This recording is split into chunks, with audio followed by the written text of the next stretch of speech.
Hello good morning guys. अब हामी MBC जाँदै हो फेरि अस्तिकै ठाउँमा। अस्ति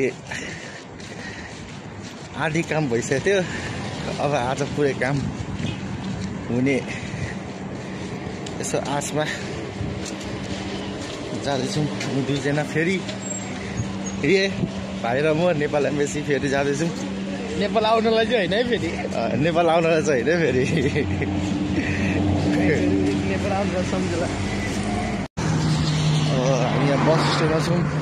ओइ म चाहिँ हान्दै पर्दिनलाई बस स्ट्यान्डमा छौँ। बस अब 102 ए यसो पर्खिँदै बसेर यो पर त बस आउँदैछ एउटा। अब यो बस जान्छ कि जाँदैन हेर्नुपर्छ। बस चढ्यो जगुरिया नेपाल एम्बेसीको लागि बस चढ्यो। अब जाँदै हो मन्तव्यमा पुगेर त्यसो फेरि चिसो घाममा राखेर होइन बदमास के गर्न गयो कन्टिन्यू गरौँला है त। ल हामी फेरि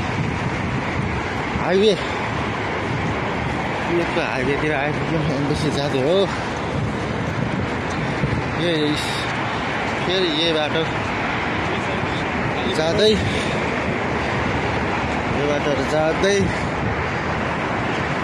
उतातिर छ एमबिसी, त्यतै फेरि जाँदै। आज हाम्रो काम होस् भन्ने धेरै आशा बोकेर आएको छौँ।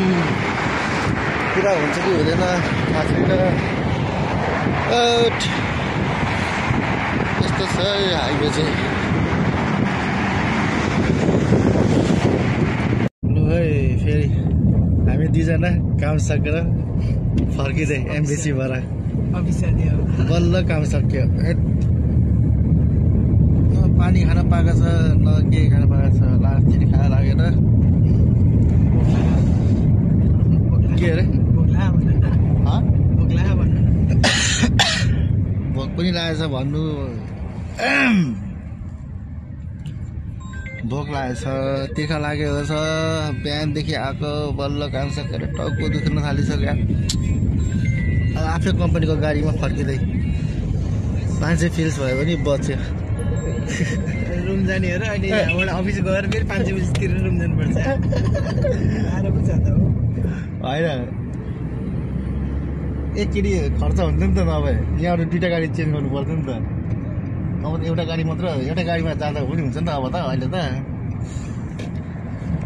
अब एउटै गाडीमा पुगिन्छ क्या उता सिटीबाट त सिधै 102 को गाडीसम्म त सिधै रुमै पुग्छ नि त।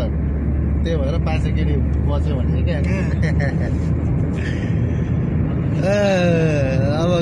अब रुम गएर खाना कतिर पकाउने हो, कतिर खाने हो, कतिर निन्द्रा पुगाउने हो सुतेर, कतिर उठ्ने हो, फेरि कतिर ड्युटी जाने हो। टुङ्गो छैन हाम्रो त। गाह्रो छ एकदम गाह्रो। जिरो भएको भए सजिलो हुन्थ्यो, आफू जानु पर्दैन, सबै उनीहरूले गरिदिन्थ्यो।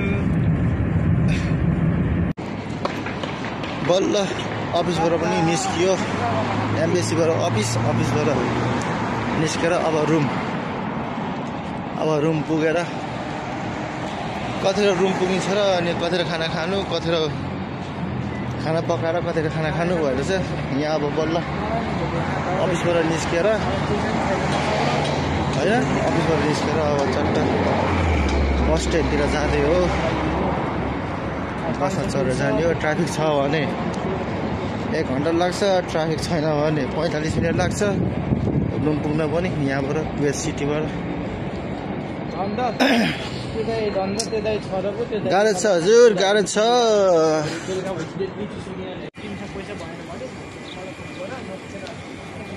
अफिसबाट निस्केर बस स्ट्यान्डतिर जाँदै बस स्ट्यान्डमा गएर बस कुद्न जाँदै हो बाटोमा।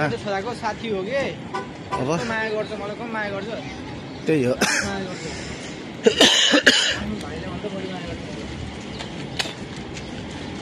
बसमा चढेर बसमा जानलाई जाँदै हो बाटोमा। बस चाहिँ यस्तो हुन्छ एउटा हो, बस यस्तो छ, खतरा बस छ, एसी हिटर सबै भएको यस्तो छ ठाउँ। कुवेत सिटी भनेको यस्तो छ है।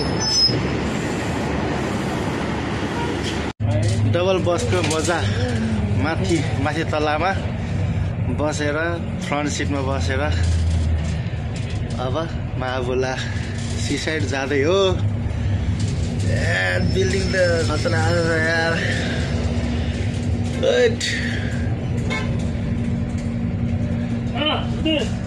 हामी दुईजना दाजुभाइ अगाडि फ्रन्ट सिटमा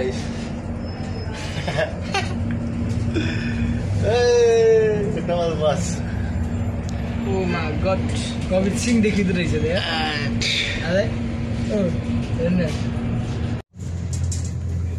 डबल बस कुवेतको डबल बसमा चढेर माथि तल्लाको फ्रन्ट सिटमा बसेर जाँदै हो। फ्रन्ट भ्यू त दामी देखिन्छ क्या डबल बसको नि। डबल बसको माथि चढेर फ्रन्ट भ्यू दामी देखिन्छ।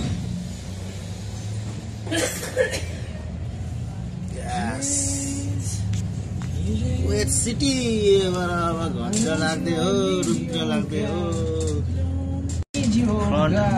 फ्रन्ट भ्यू हेर्नलाई अगाडि बसेको घामले त तिरिमिरी पो हो त आँखै, कस्तो तिरिमिरी भयो आँखा।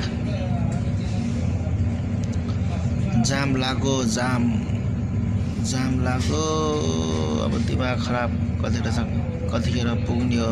यस्तै जाम हुँदै गऱ्यो भने त लास्ट तनाव हुने भयो। लास्टै ढिलो पुगिन्छ रुम त। अनि फेरि कतिखेर खानु, कतिखेर पकाउनु, कतिखेर खानु, कतिखेर सुत्नु, कतिखेर उठ्नु, अनि फेरि कतिखेर ड्युटी जानु हुन्छ त हौ। जाम खुलो बल्ल जाम खुलो। तर डबल बसको अगाडि होइन माथि भ्यू पोइन्ट चाहिँ दामी क्या, भ्यू चाहिँ दामी देखिने क्या। डबल बसको माथि तलमा चढेर जाँदाखेरि चाहिँ यस्तो भ्यूहरू चाहिँ दामी देखिने क्या दामी भ्यू देखिरहेको छ हो। सही यस दामी। तर जाम चाहिँ नलागोस्। अर्को पल्लो साइडमा कत्रो जाम लागिरहेछ। हाम्रो लाइनतिर चाहिँ जाम छैन, यता अर्को लाइनमा चाहिँ पुरा जाम लागिरहेछ। हे भगवान्, जाम चाहिँ नलागोस्, छिटो रुम पुग्न पाए हुन्थ्यो। कस्तो ट्राफिक छ हौ हेत्तेरिका। अझै बसमै छौँ, अझै 1 घन्टा लाग्छ रुम पुग्नलाई। अझै 1 घन्टा बाँकी छ। निन्दा लागेको छ मलाई। कहिले पकाएर खानु, कहिले सुत्नु।